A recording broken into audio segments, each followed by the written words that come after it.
am the Communications Director for the Utah Department of Public Safety.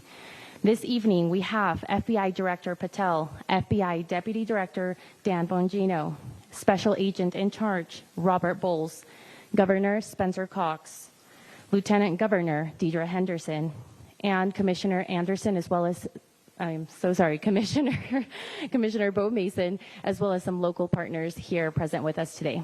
Governor will kick it off. Thank you. Ladies and gentlemen, thank you for joining us here tonight. We appreciate the media and the partnership we have with you in helping us to get information out to the public so that we can catch this assassin and hold him accountable.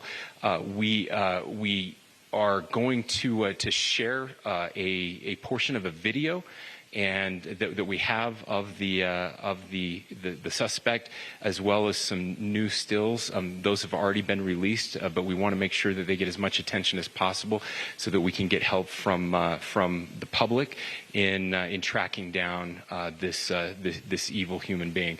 So we're going to cue up the video right now. Show that. I've asked Commissioner Bo Mason if he would narrate to you what is happening in this video. Thank you, Governor. Bo Mason, Commissioner for the Utah Department of Public Safety. If you look up to the top left, you'll see the building where the shooter was proned out in the top left corner. We'll go ahead and play that video, and I'll narrate as we walk through that. So here you see the suspect ran behind that upper building. He's going to come out on the right, moves to this far right corner. As he does, he's going to climb off the edge and then drop down to the ground. As he did that, he left some palm impressions.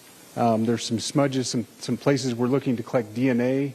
There's a shoe imprint where we believe the suspect is clearly identified as wearing Converse tennis shoes. Again, we'll replay that again so you can get another view of that. It's important to note his black T-shirt, his black pants, and there appears to be some white on the soles of those Converse tennis shoes. Those are all identifiable items that we're looking for. In the stills that are going to follow this, you're going to see a very distinctive T-shirt with an American flag and appears to have an eagle on it. There's also a baseball cap with a triangle on it and a pair of sunglasses. All distinctive, all things that we would ask the public to look for and try to identify if they know someone who has those items, who has been seen wearing those items. We're looking for all that information. Here you see the suspect after dropping off the building. He moved around across this grassy area, around the parking lot. We're going to pan to the right.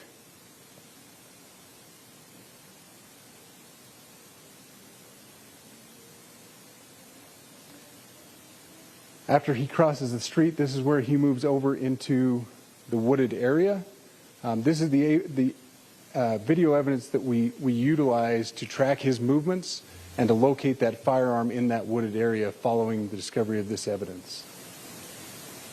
Good. You want to go to the stills? So here's the still photographs I mentioned. These have been enhanced. So these are slightly different than what we introduced earlier. Please pay close attention to the T-shirt. Like I said, very distinctive with that American flag and that eagle. The hat with the triangle and the sunglasses. If you'll go to the next picture, please. The backpack as well. All identifying features that we're hoping the public can help us identify and lead us to this suspect. Next picture. And again, there's a better picture of the hat with that triangle logo, and again the T-shirt. Blue jeans, and you get a good look at those Converse tennis shoes as well. We have pushed these out. We'll continue to push these out, and we just ask for the public's cooperation through the public. The tips that have been coming in are what are giving us our next leads and enabling us to continue to further this investigation. We've had great cooperation from the public, and we're continuing to ask for that as we move forward. Thank you, and I'll turn the time back over to Governor Cox. And his team. It's great to have them on the ground with us tonight. We've had several briefings, and he's had an opportunity to walk the crime scene. We appreciate our local law enforcement here. Again, we have Mike Smith, who is the county sheriff here. We have, and with the FBI as we move forward with this investigation. Now, this information we have, being as transparent with everything that we have, but I do want to share a couple things that I think are important. The public has answered our call for action. So far, we've received more than 7,000 leads and tips.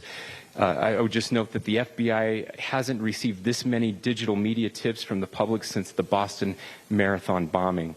This case also highlights the dedication of our law enforcement community. We have 20 federal, state, and local law enforcement partners that are working shoulder to shoulder to find the person who committed this horrific crime.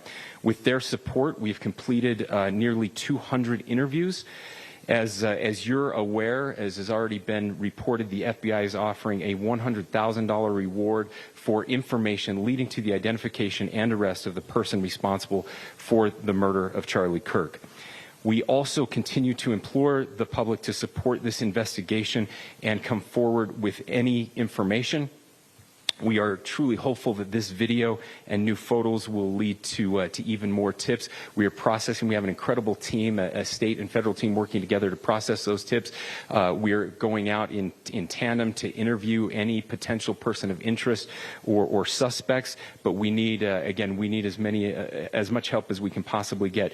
Any videos or photos that you might have, the public, should be submitted to our digital media tip line, which is www.fbi.gov/Utah Valley shooting, all lowercase. Again, that is fbi.gov/Utah Valley shooting, all lowercase. You can also provide general tips about the shooting by calling 1-800-CALL-FBI. That's 1-800-CALL-FBI, or at tips.fbi.gov. This is, I would just say, this is not just a local matter here in Utah. We have people all over the country that are helping to bring this perpetrator to justice for Charlie Kirk and his family. I will just add as well that, as was mentioned, there is a lot of forensic evidence that is being processed right now at both the state lab and the and federal labs, federal lab on the East Coast. So we are working in tandem together. I would also just add a word of note for those people who are spending so much time on social media. I think Charlie said it best, that when things get bad, we should put our phones down and spend a little time with our families. There is a tremendous amount of disinformation.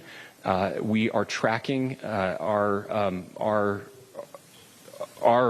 team, the state team, and I'm sure the federal team as well. What we're seeing is our adversaries want violence.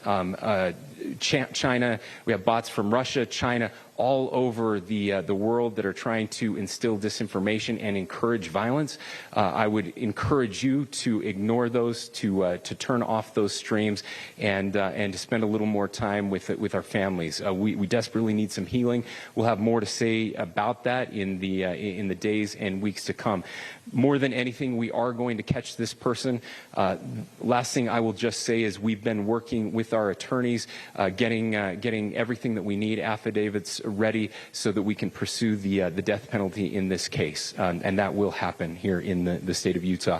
Again, to the public, to those who are grieving, thank you for your prayers. I know we are feeling those prayers. I know the Kirk family is feeling those prayers as well.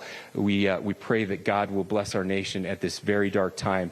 We can start healing by finding this perpetrator and holding him accountable, and we need your help to do that. Thank you.